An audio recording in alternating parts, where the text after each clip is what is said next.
A cultura japonesa orientada para o trabalho de grupo e a economia de recursos. Era uma economia enxuta e zero desperdício, né?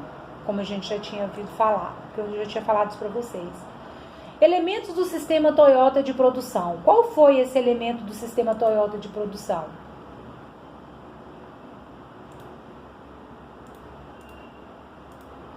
Qual foi esse elemento do sistema Toyota de produção? O principal produto do modelo de Henry Ford era o desperdício de recursos.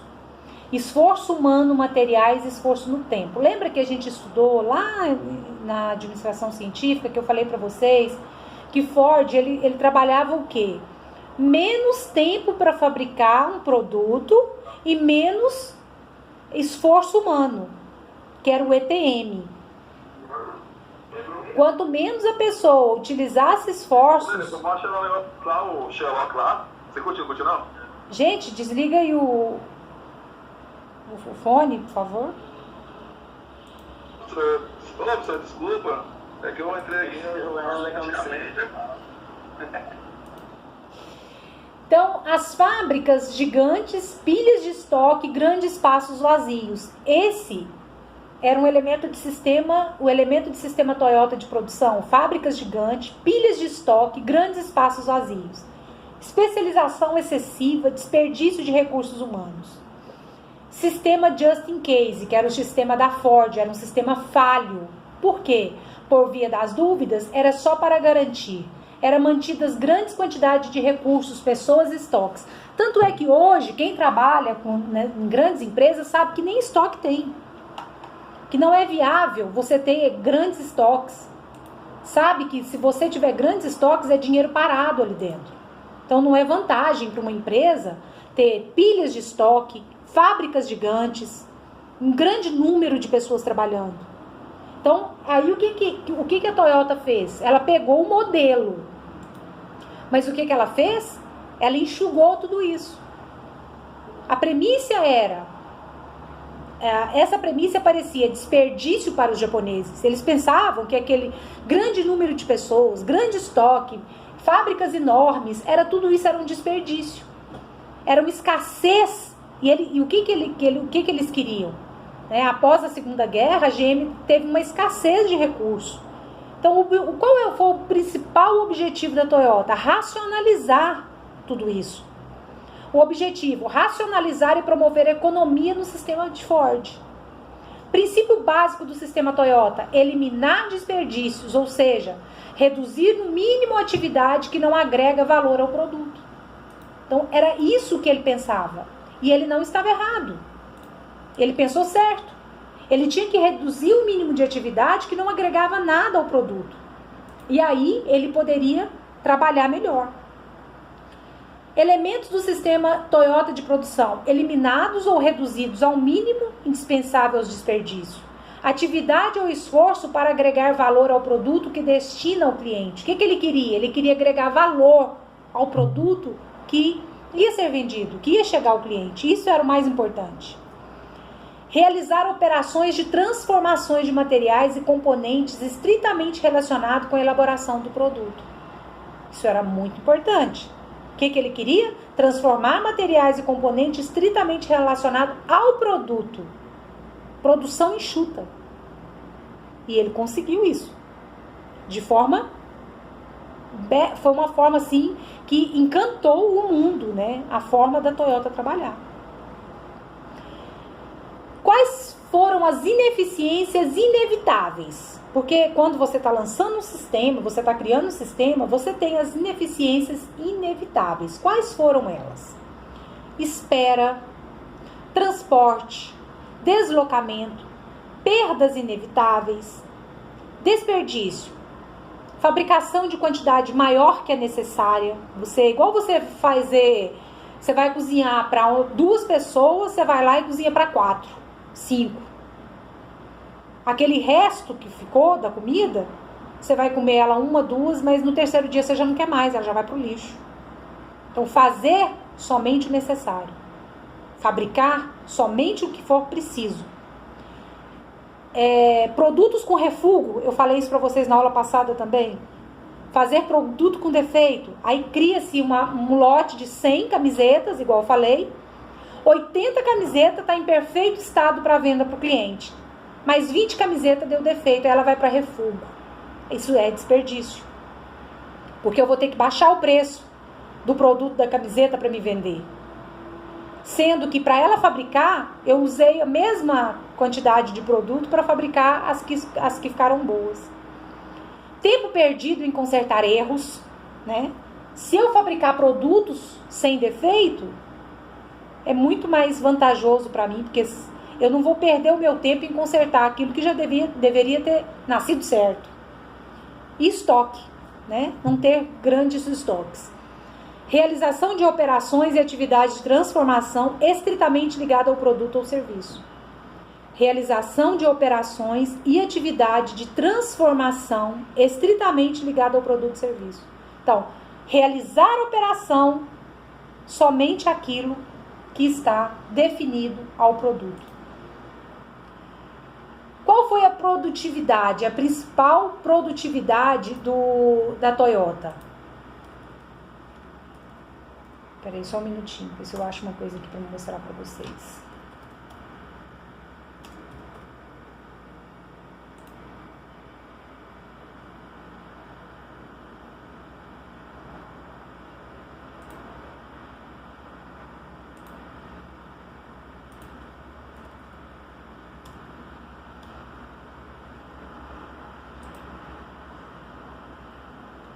Não achei.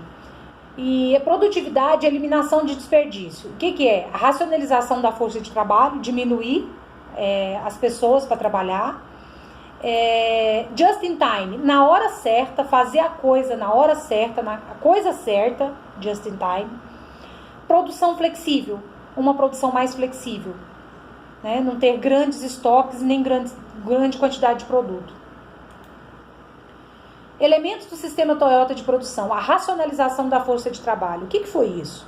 A criação de equipes com líder, orientação e participação ativa de todos. Equipes responsável por tarefas de manutenção de seus próprios equipamentos, consertos e também controle de qualidade. O que ele fez?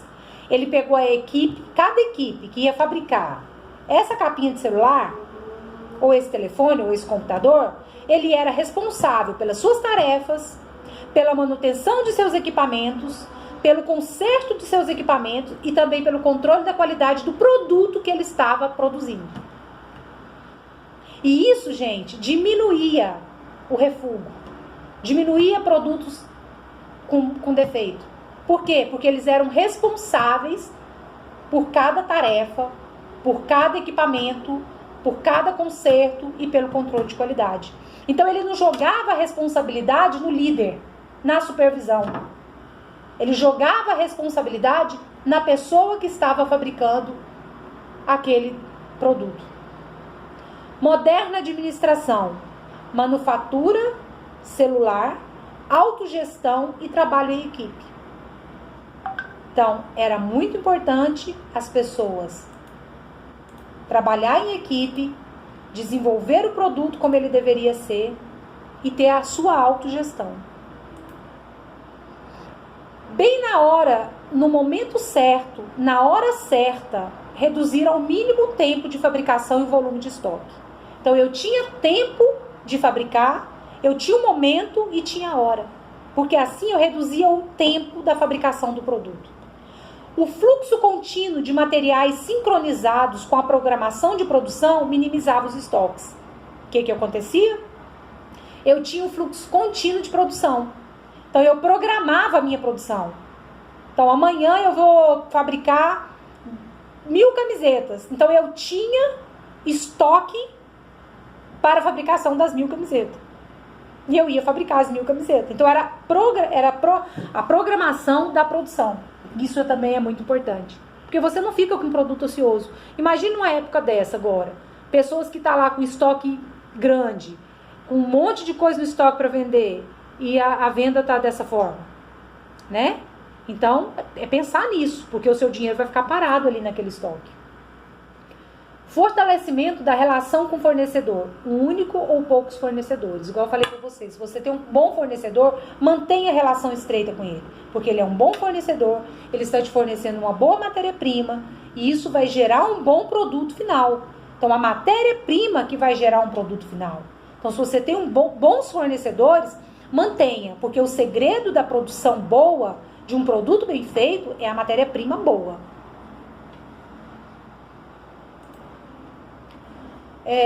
O que é uma produção flexível? Produção por pequenos lotes de acordo com a encomenda dos clientes. Então, eu tenho, no momento, né, no pensamento da Toyota, pequenos lotes. Se eu tenho a encomenda, eu fabrico. Se eu não tenho, eu não fabrico. Então, eu tenho essa forma de trabalhar que aí vai me gerar menos desperdício. E não vou ter tantos estoques.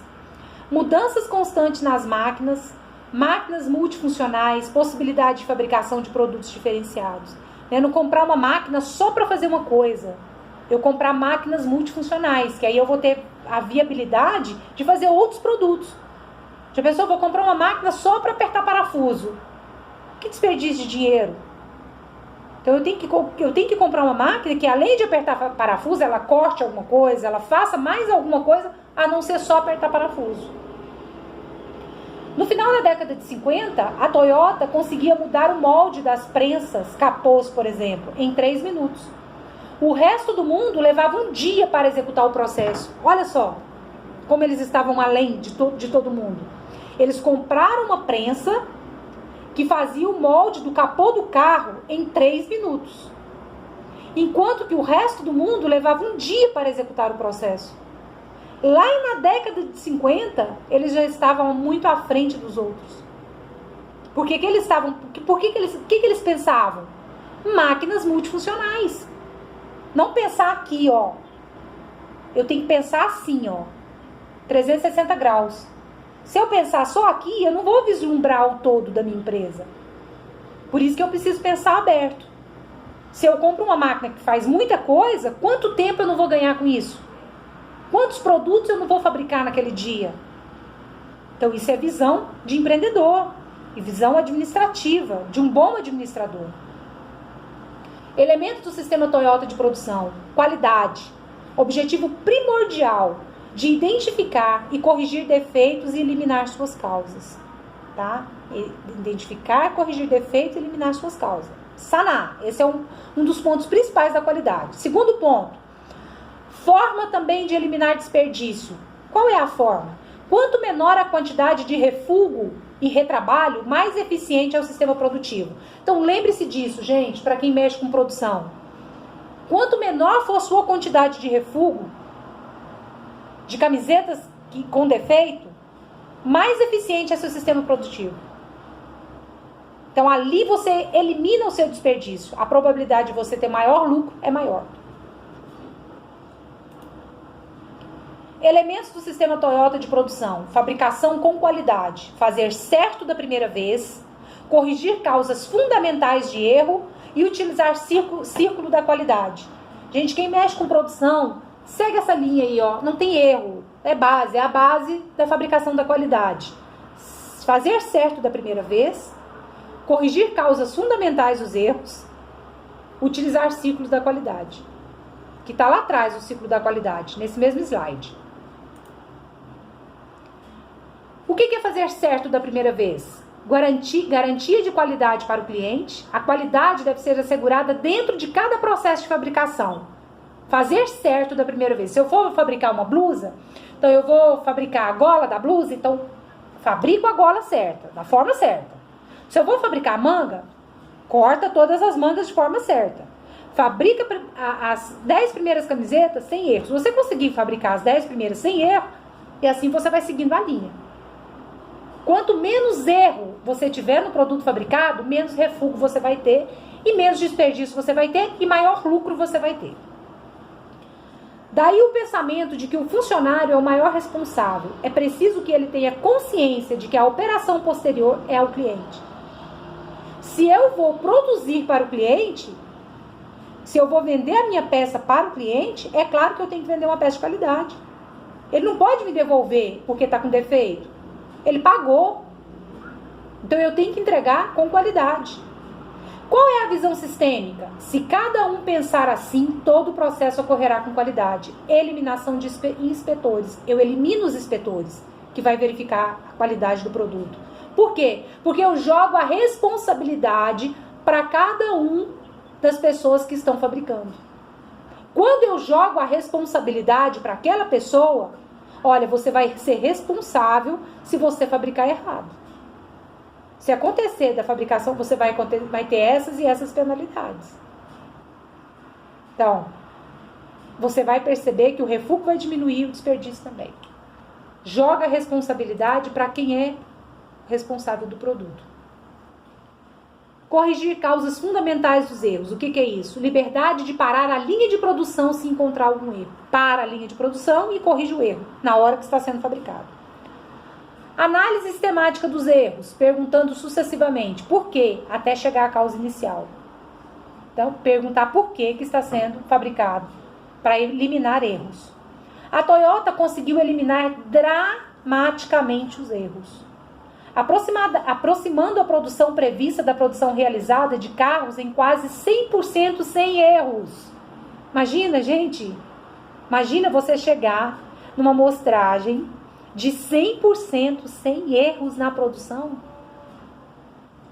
Essa é muito foda, né? Eu piro para os japoneses. Sou fã deles. Utilizar círculos da qualidade. Grupos de voluntários de um mesmo setor ou área de trabalho que se reúna para estudar e propor soluções de problemas que estejam comprometendo a qualidade e a eficiência do produto. Implantação de círculos da qualidade no Brasil, anos 70. Johnson & Johnson, Volkswagen, Metal Lever, Ehring e dentre outras. Quem foram os primeiros a implantar o ciclo da qualidade? Nos anos 70. Johnson & Johnson, Volkswagen, Metal Lever, Ehring e dentre outras empresas que, para você ver, né? Lá nos anos 70, essas empresas aqui, que a gente citou, claro que tem outras, já estava preocupada com o ciclo da qualidade, para que elas pudessem diminuir os seus refugos e diminuir os produtos e os seus desperdícios. Aqui, o famoso diagrama de Ishikawa, um dos diagramas mais famosos, antigos e utilizados até hoje. Ele parece uma escama de peixe, como vocês podem ver aí no slide 60, ele é igual a um peixe. Ele é chamado de diagrama de escama de peixe. Ele tem dois nomes, diagrama de Ishikawa e o diagrama escama de peixe. O que ele fala aí? Nós temos aí, motorista, não é educado para dirigir com responsabilidade, desconhece a legislação, insuficiente, sem equipamento, sem treinamento adequado. Aí nós temos a fiscalização, o veículo, velho. Aqui eu vou colocar o problema. Dentro do diagrama de Ishikawa, eu coloco o problema. Veículo velho e mal conservado, não tem equipamento de segurança, sem conservação, sem sinalização. As vias. O que eu preciso fazer? Por que ocorre acidente de trânsito? Aqui no final tem uma pergunta. Por que ocorrem os acidentes de trânsito? Aí eu vou colocar...